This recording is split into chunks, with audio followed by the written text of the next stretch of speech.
to a story of hope in Kenya, that of John Ngumo, whose arm was amputated in 2012. At that point, he thought it was the end of his dreams and earning a livelihood. But the man who hails from Nyeri County in central Kenya has beaten the odds to become a respected construction worker. His attention to detail and finesse has impressed many people.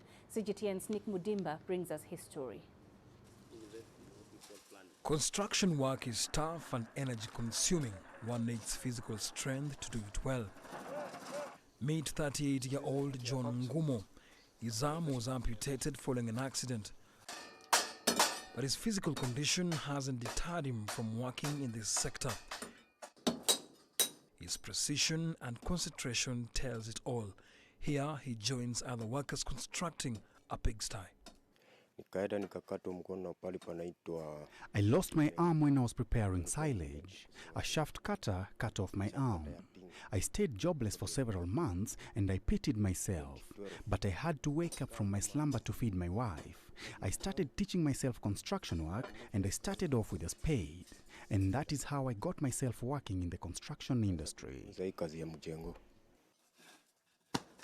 At one point, his life seemed shattered. But his determination pushed him on. He later gained the trust of many employers by performing better than some of his more able-bodied colleagues. Just as he was picking up the pieces, he suffered another setback. My wife saw my desperate lifestyle and dumped me. She left with a child. At times she still calls me though, but now I hear she got married again. His employer was skeptical when he first met him and hardly imagined he could become one of his best workers. The following week, the first time I had a building project at my hotel, I needed 4 strong men. They came and said what I gave them was too much work, but John stayed, put up with 2 other boys. The house he helped build, I could not believe it was him.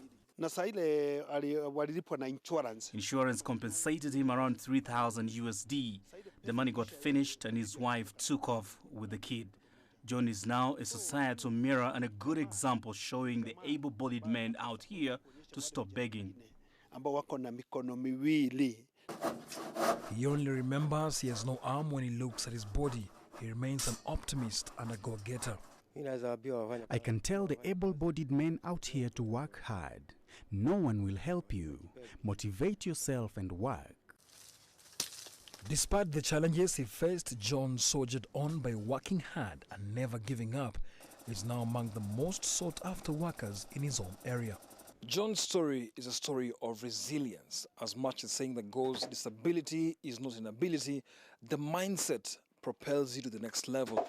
He's gone through all that, but as you can see, he's defying all the odds to be the man he needs to be in society. Mudimba, CGTN, Nyeri County, Kenya.